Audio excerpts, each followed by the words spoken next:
আমার কথাগুলো শোনার জন্য আপনাকে স্বাগতম।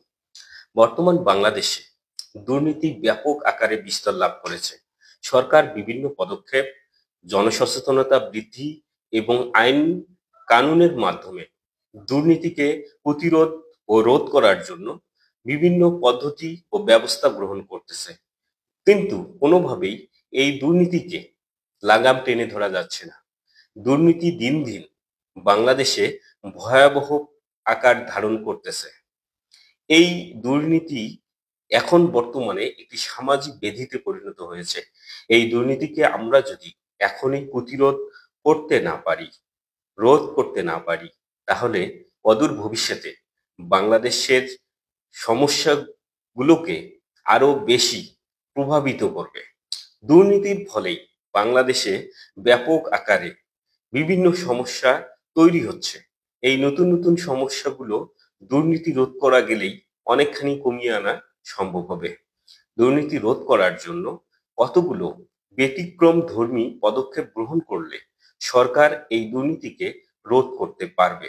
এই ভিডিওতে আমি দুর্নীতি প্রতিরোধের জন্য একটি পদ্ধতি কথা বলবো এবং এই পদ্ধতিটি অবলম্বন করলে সরকার খুব সহজেই দুর্নীতি প্রতিরোধ এবং রাজস্ব আয় বৃদ্ধির মাধ্যমে বাংলাদেশকে একটি জনকল্যাণমুখী রাষ্ট্রে পরিণত করতে পারবে।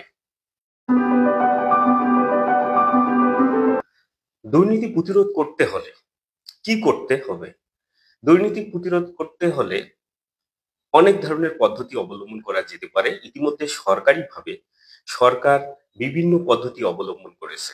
তার মধ্যে আইন তৈরি এবং জনসচেতনতা বৃদ্ধির পাশাপাশি শাস্তি নিশ্চিতকরণের জন্য অনেকগুলো পদক্ষেপ গ্রহণ করেছে। তারপরেও এই দুর্নীতিকে প্রতিরোধ করতে পারতেছে না। আমার মতে বাংলাদেশ সরকার যদি একটি আইন তৈরি করে যে প্রতি বছর বাংলাদেশের প্রতিটি পরিবারকে বাধ্যতামূলকভাবে আয়, ব্যয় এবং সম্পদের বিবরণী প্রদান করতে হবে। এর ফলে বাংলাদেশে দুর্নীতি প্রতিরোধ করা সম্ভব হবে। কিভাবে? যদি প্রতি বছর প্রতিটি ফ্যামিলি তার আয়, ব্যয় এবং সম্পদের বিবরণী প্রদান করে, তাহলে খুব সহজেই এই পরিবারটিকে নিরূপণ করা যাবে যে তাদের আয় ব্যয় কত এবং তারা কি পরিমাণ সম্পদের অধিকারী। পরবর্তী বছরে এই সম্পদটা যখন অস্বাভাবিক আকারে বৃদ্ধি পাবে, তখন খুব সহজেই তাকে জবাবদিহিতার আওতায় নিয়ে আসা সম্ভব হবে। এইভাবেই যদি আইন করে বাধ্যতামূলকভাবে প্রতিটি পরিবারের আয়, ব্যয় এবং সম্পদের হিসাব সরকারিভাবে জমা দানের জন্য বাধ্য করা হয়, ফলে সরকার দুর্নীতি রোধ করার জন্য সকল ব্যবস্থার চেয়ে এই ব্যবস্থাটি কার্যকর হবে। সরকারিভাবে যদি দেখা যায় কোনো পরিবারের সম্পদ অস্বাভাবিক আকারে বৃদ্ধি পাচ্ছে, তখন সরকারিভাবে পদক্ষেপ গ্রহণ করা সহজ হবে এবং এই পদ্ধতি অবলম্বন করে দুর্নীতি রোধ, কালো টাকা বিস্তার এবং বিভিন্নভাবে সমাজকে প্রভাবিত করার জন্য যে অবৈধ ইনকামের প্রতিযোগিতা, সেটা বন্ধ করা সম্ভব হবে বলে আমি মনে করি। যদি সরকার দুর্নীতি প্রতিরোধের জন্য প্রতি বছর সরকারিভাবে একটি পরিবারের আয়, ব্যয় এবং সম্পদের বিবরণী দেয়াকে বাধ্যতামূলক করে, তাহলে এর ফলে কয়েকটি বিষয় ফুটে উঠবে বাংলাদেশকে একটি জনমুখী রাষ্ট্র তৈরি করার জন্য। প্রথমত, প্রতিটি পরিবারের আয়, ব্যয় এবং সম্পদের বিবরণী থেকে সরকারের আয় বৃদ্ধি করা সম্ভব হবে।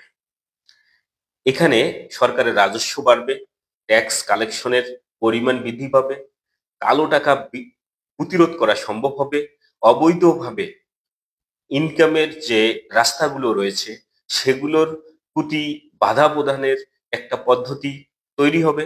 ফলে বাংলাদেশকে একটি জনমুখী রাষ্ট্র হিসাবে গঠন করার জন্য খুবই গুরুত্বপূর্ণ ভূমিকা পালন করবে এই আইনটি। অপরদিকে বাংলাদেশ সরকার হতদরিদ্র এবং দরিদ্র জনগোষ্ঠীকে সম্পূর্ণভাবে আলাদা করতে পারবে মেইন জনগোষ্ঠী থেকে। এখন জনসংখ্যার যে সরকারি আর্থিক সাহায্য সহযোগিতাগুলো দেয়া হয় দরিদ্র এবং হতদরিদ্র মানুষের মধ্যে, সরকার খুব সহজেই প্রকৃত দরিদ্র এবং হতদরিদ্র মানুষের মাঝে সেই সুযোগ সুবিধাগুলো বৃদ্ধি করতে পারবে। ফলে একটি ভারসাম্য বজায় থাকবে এবং বাংলাদেশকে একটি কল্যাণমূলক রাষ্ট্র হিসাবে তৈরি করা সম্ভব হবে। এই নতুন আইনের ফলে বাংলাদেশের প্রতিটি নাগরিকের সম্পদ, আয়, ব্যয় এর বিষয়ে একটি বিস্তর ধারণা পাওয়া যাবে এবং বাংলাদেশ সরকারের আয় বৃদ্ধি পাবে এবং এই ইনফরমেশনগুলো বিভিন্ন কাজে সরকার ব্যবহার করতে পারবে। যেমন জনসংখ্যার প্রকৃত তথ্য নির্ণয়ের ক্ষেত্রে, বাংলাদেশের সম্পদের পরিমাপ নির্ধারণ করতে, তাছাড়াও অনেকগুলো কাজে এই ইনফরমেশনগুলো ব্যবহার করা যেতে পারে এবং বাংলাদেশকে দুর্নীতিমুক্ত রাষ্ট্রে পরিণত করার জন্য এই উদ্যোগটি হবে বর্তমান সময়ের সবচেয়ে উপযোগী উদ্যোগ বলে আমি মনে করি। এই ভিডিওটি দেখার জন্য আপনাদেরকে ধন্যবাদ।